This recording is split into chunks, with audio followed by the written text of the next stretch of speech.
देखो बच्चों, हम पार्शियल डिफरेंशियल इक्वेशन के चैप्टर कर रहे हैं सोल्व करने के लिए। तो मैंने फिर आपको बताया था कि पार्शियल डिफरेंशियल इक्वेशन डिपेंड करती है मेथड टू मेथड। आपको पता होना चाहिए कब कौन सा मेथड अप्लाई करना है। अब आपने यो जैसे मेथड कौन सा अप्लाई करना आपको पता होना चाहिए, वो डिपेंड करे किस टाइप की पार्शियल डिफरेंशियल इक्वेशन है। सबसे पहले हमने लैग्रेंज मेथड पढ़ा था। लैग्रेंज तब अप्लाई होता था जब फर्स्ट ऑर्डर में लीनियर होनी चाहिए, ठीक है। फिर हमने उसके बाद पढ़ा चरपिट क्या है, नॉन लीनियर हो लेकिन ऑर्डर क्या होना चाहिए, फर्स्ट। आज जो हम सॉल्यूशन पढ़ रहे हैं वो पढ़ रहे हैं लीनियर मतलब प्रोडक्ट में तो नहीं होनी चाहिए। ये डेरिवेटिव प्रोडक्ट में नहीं है बच्चों। कभी सोचो 3 बार गुणा है इसकी ना, 3 ऑर्डर का है, वो 3 टाइम डेरिवेटिव है लेकिन प्रोडक्ट में नहीं है। ये भी 3 टाइम्स है, ये भी 3 टाइम्स है, प्रोडक्ट में नहीं है। लीनियर होनी चाहिए और सेकंड ऑर्डर या हायर ऑर्डर। यानी कि चरपिट मेथड अब क्यों नहीं अप्लाई हो सकता, क्योंकि ये इसका ऑर्डर ज़्यादा हो गया। चरपिट मेथड केवल फर्स्ट ऑर्डर पे था, अब क्या हो गया आपका सेकंड ऑर्डर या हायर ऑर्डर। अब जेड है, मान लो 2 वेरिएबल का फंक्शन है, मैक्सिमम 2 का होता है, 3 का भी हो सकता है, नो प्रॉब्लम। तो आपने इसकी नोटेशन याद होगी, कर ली जेड बाई कर लिया। इसका नाम क्या लेते थे पूरे पीडी में, पी कर ली जेड बाई कर ली बाई, स्टैंडर्ड नोटेशन। अब हायर ऑर्डर पे आ गए तो ये भी आपको नाम याद होने चाहिए, कई बार बुक में लिखे मिल जाते हैं। Double derivative with respect to x, second order के नाम याद आपको होने चाहिए, r. Double derivative x y, इसका नाम एस। और डबल डेरिवेटिव वाई, इसका नाम टी। ये भी नाम आपको अब आगे याद होने चाहिए। इनकी नोटेशन भी आपको बुक में मिल सकती है। तो नोटेशन छोड़ें, अब आगे क्वेश्चन करवाता हूँ मैं। इसको कैसे सोल्व करना है, मेथड के क्वेश्चन सोल्व करके ही बताऊंगा, आपको समझ में आ जाएगी। फिर बोल रहा हूँ मैं कब अप्लाई हो सकता है ये मेथड, हायर ऑर्डर के ऊपर। लीनियर होनी चाहिए, लीनियर मतलब प्रोडक्ट में टर्म नहीं होनी चाहिए। और बच्चों हायर ऑर्डर में भी 2 टाइप की होंगी, एक होमोजीनियस ऑर्डर होगा डिफरेंशिएशन का और एक नॉन होमोजीनियस। होमोजीनियस का मतलब इस टर्म में डेरिवेटिव है, कितनी बार डेरिवेटिव इस टर्म में, 3 टाइम्स। 3 टाइम किसके विद रिस्पेक्ट टू, एक्स के विद रिस्पेक्ट टू। इसमें कितने टाइम्स है डेरिवेटिव टर्म जो, 3 टाइम। 3 टाइम कैसे, 2 टाइम एक्स के विद रिस्पेक्ट टू और 1 टाइम वाई के विद रिस्पेक्ट टू। इसमें कितने टाइम्स है, 3 टाइम्स और 1 टाइम एक्स के विद रिस्पेक्ट टू और 2 टाइम वाई के विद रिस्पेक्ट टू। मैं होमोजेनियस का क्या मतलब यहाँ पर लेना चाहता हूँ आपके सामने, डेरिवेटिव 3 टाइम्स हो, चाहे 4 टाइम्स हो, चाहे 2 टाइम्स हो, लेकिन जितने टाइम्स हो सारी टर्म में सेम होना चाहिए। अच्छा, इस बात से कोई प्रॉब्लम नहीं है कि विद रिस्पेक्ट टू वाई ज़्यादा है या विद रिस्पेक्ट टू एक्स ज़्यादा है। यहाँ भी 3 टाइम, यहाँ भी 3 टाइम, यहाँ भी 3 टाइम, या 2 टाइम्स वाई, यहाँ 2 टाइम एक्स, या 3 टाइम्स, एक 3 टाइम वाई भी हो सकता था। लेकिन ऐसा नहीं हो सकता, मान लो मैं 2 टाइम्स कर दूँ तो ये तो 3 ऑर्डर के डेरिवेटिव और ये 2 ऑर्डर का, फिर इस मेथड से इसको सोल्व नहीं किया जा सकता।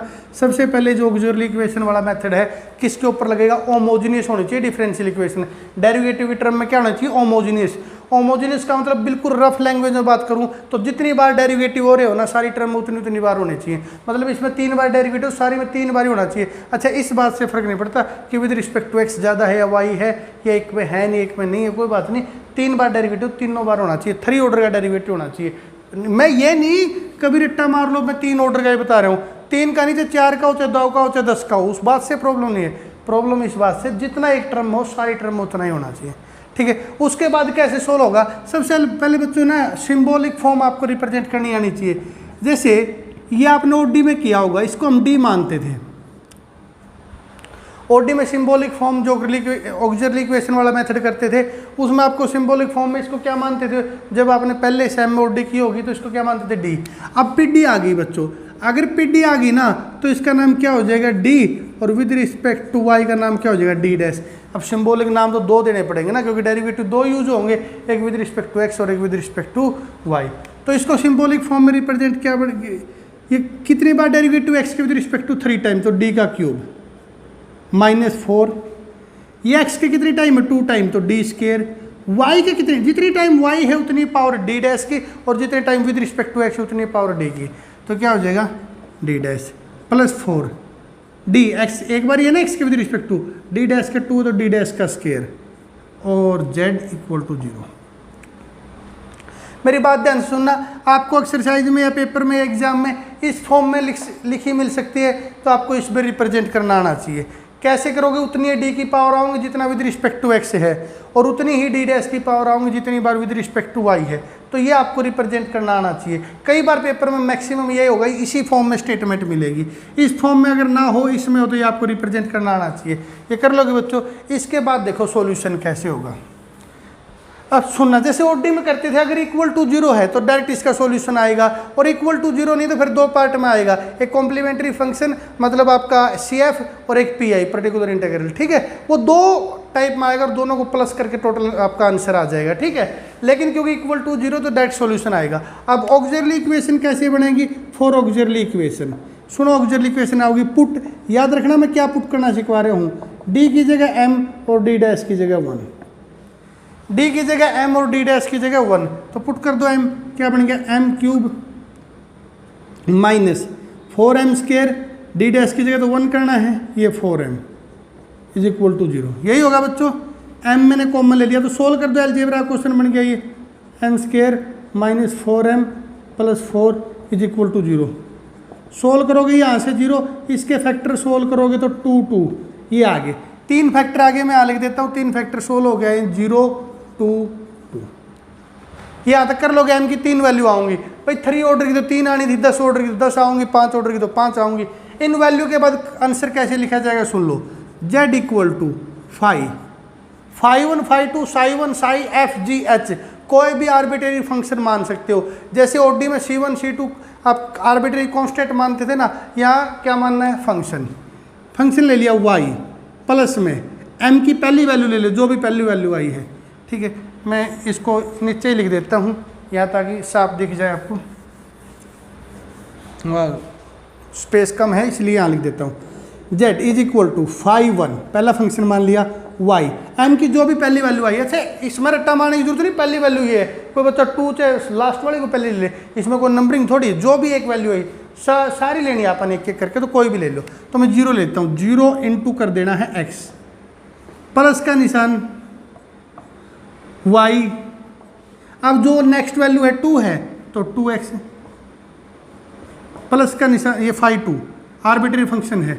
अच्छा 5 1 5 2 को रट्टा मारने की जरूरत नहीं, साई 1 साई 2 या एक को फाई एक को साई या एफ जी एच, ये जो फंक्शन है कुछ भी ले सकते हो आप, जी एच ओमेगा डब्लू जो आपको अच्छा लगे वो फंक्शन है।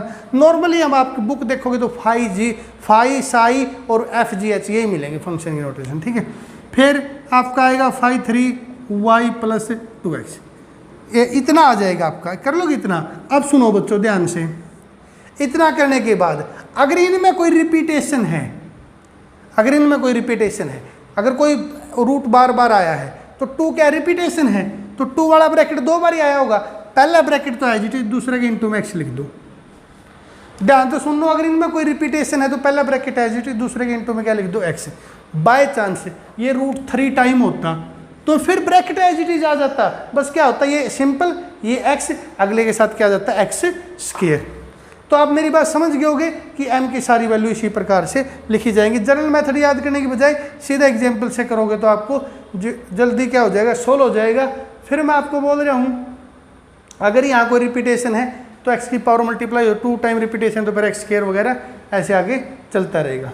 कर लोगे ना बच्चों, ये वो है जब इक्वल टू 0 है। इसमें किस बात का ध्यान रखना है, सबसे पहले ऑर्डर सेम होना चाहिए तब ये मेथड अप्लीकेबल है। 3 बार सबके बार 3 बार, और लीनियर होनी चाहिए।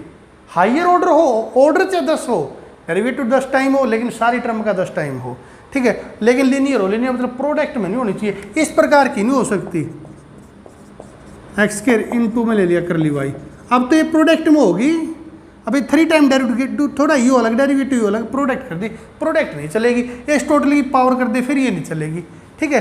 इक्वल टू 0 तो डायरेक्ट आपका ये सॉल्यूशन निकल आएगा, और इक्वल टू 0 ना हो तो ये होगा CF और आगे निकलेगा PI। अब मैं आपको एक ऐसा क्वेश्चन करवाता हूँ जो इक्वल टू 0 का ना हो। अब PI निकालने के सारे में अलग अलग मेथड है, जैसे जो 1-2 मेथड है मैं आपको वो करवाता हूँ, ठीक है।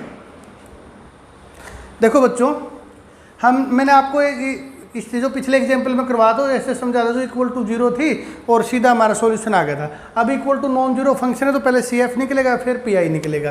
तो अब CF निकालने के लिए वो तो सेम है ऑक्सिलरी इक्वेशन के लिए, क्या पुट करना है, मैंने क्या बताया था, D की जगह M और D डैश की जगह 1 पुट कर दो, ठीक है। अच्छा एक बात सुनना, जैसे हम क्योंकि बीएससी लेवल पे ऐसे ही पुट करवाए जाते हैं, सॉल्यूशन उल्टी टाइप से भी सोल्व हो सकता है, इसको m इसको 1 पुट करके, वो अलग बात है, वो नॉलेज के लिए बात है, लेकिन सोल्व आपने ऐसे ही करना है। लेकिन उल्टा भी हो सकता है, फिर लिखने का तरीका उल्टा हो जाएगा, ये कोई जरूरी नहीं कि इसी टाइप से होगा, ठीक है, लेकिन वो लिखने का तरीका उल्टा हो जाएगा। अभी हम यही करते हैं। तो कैसे बनेगा ऑक्सिलरी इक्वेशन, इसकी जगह m पुट करेंगे तो m² प्लस 2m, उसकी जगह तो 1 पुट करना है प्लस 1। इसको सोल्व करके आप आंसर निकालना, फैक्टर कर देना इसके, -1 दो आंसर आ जाएंगे। अब की बार सॉल्यूशन नहीं लिखा जाएगा, CF लिखा जाएगा। कैसे लिखा जाएगा CF, कोई भी φ1 फंक्शन मान लो y, m की पहली वैल्यू -1 है तो -1 इंटू में x, तो -1 लिखो ना लिखो, ठीक है। फिर दूसरा फंक्शन -1। मैंने क्या समझा था अभी पिछले सवाल में, अगर रिपीटेशन हो जाए, क्योंकि 2 बार रिपीट हो गया, तो दूसरी बार है उसके x, अगर 3 बार होता है फिर x²। अब पी आई निकालने के बच्चों अलग अलग फार्मूले हैं, जनरल फार्मूला भी है पीडी में। जैसे ओडी में हमारे था कि ओडी में कोई जनरल फार्मूला था, ओडी में अलग था नहीं भाई, जब e की पावर हो तो कैसे निकलेंगे, साइन कोस हो तो कैसे निकलेंगे, अलग अलग फंक्शन के ऊपर अलग अलग फार्मूला था। ओडी में कोई जनरल फार्मूला नहीं था, बट पीडी में जनरल फार्मूला भी है, लेकिन जनरल फार्मूला बहुत क्रिटिकल है, तो उसको सबसे लास्ट में करेंगे। पहले हम शॉर्ट ट्रिक फार्मूले करते हैं। जो अभी मैं आपको फार्मूला करवा रहा हूँ, ये केवल इस टाइप के फंक्शन के ऊपर लगेगा, ध्यान से सुन लेना। इस टाइप का फंक्शन होना चाहिए, इस टाइप का फंक्शन मतलब e की पावर की फॉर्म में होना चाहिए, और e की पावर की फॉर्म में भी ax प्लस by टाइप का। ax प्लस by टाइप का मतलब क्या है, ऐसा ना हो x² हो, x³ हो या y² हो, या ऐसे हो एक e की पावर 2xy या x और y इंटू में हो गए, इनके ऊपर ये शॉर्ट ट्रिक नहीं लगेगी, ये फार्मूला नहीं लगेगा। ये फार्मूला तभी लगेगा जब फंक्शन इस टाइप का होना चाहिए, e की पावर में ax यानी कि e की पावर में x इंटू में कांस्टेंट y। अच्छा इसकी वैल्यू 0 हो सकती है, मतलब ये y हो गया, ऐसा हो सकता है, नो प्रॉब्लम भाई, y की वैल्यू 0 होगी, लेकिन केवल इसी टाइप के फंक्शन के ऊपर लगेगा। इस बात को नोट कर लेना, e की पावर में इस टाइप का फंक्शन होना चाहिए। कई बार e की पावर आ जाती है और वो क्या कर देता है एग्जाम में, खासकर हायर एग्जाम या कोई नॉलेज का एग्जाम जिस लेवल का IIT JAM वगैरह आप देते हो, ये ऐसे कर देता है, और आप ये फार्मूला लगाते हो और आपको लगता है कि e की पावर फॉर्म का है। e की पावर फॉर्म का नहीं होना चाहिए, साथ में ये कंडीशन भी इस फॉर्म का भी होना चाहिए, ठीक बात है। तो हमारा फंक्शन इस फॉर्म का है, इसलिए मैं आपको PI निकालना सिखाता हूँ। PI निकालने के लिए जो आपकी डिफरेंशियल इक्वेशन थी, मतलब सिम्बॉलिक फॉर्म में, इसको ऐसे लिख दो, यही थी हमारी डिफरेंशियल इक्वेशन। इनटू में वो लिख लो जो भी आपकी रेसिप्रोकल करके हो, इस फॉर्म का है या नहीं है। फिर मैं बोल रहा हूँ e की पावर में इस फॉर्म का होना चाहिए, तभी मेथड अप्लीकेबल है।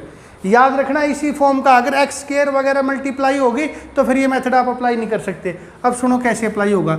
जो x के साथ है, जो भी x के साथ है वो d की जगह पुट कर दो। x के साथ क्या है 2, तो d की जगह क्या पुट कर दो d2। d डैश की जगह वो पुट कर दो जो y के साथ है 3। अगर दोनों की प्रोडक्ट है तो इन दोनों की भी प्रोडक्ट करके पुट कर दो, 2 इंटू 3 कितना हो जाएगा 6, या वैसे भी सीधा पुट करोगे तो 6 अपने आप बन जाएगा, ठीक है।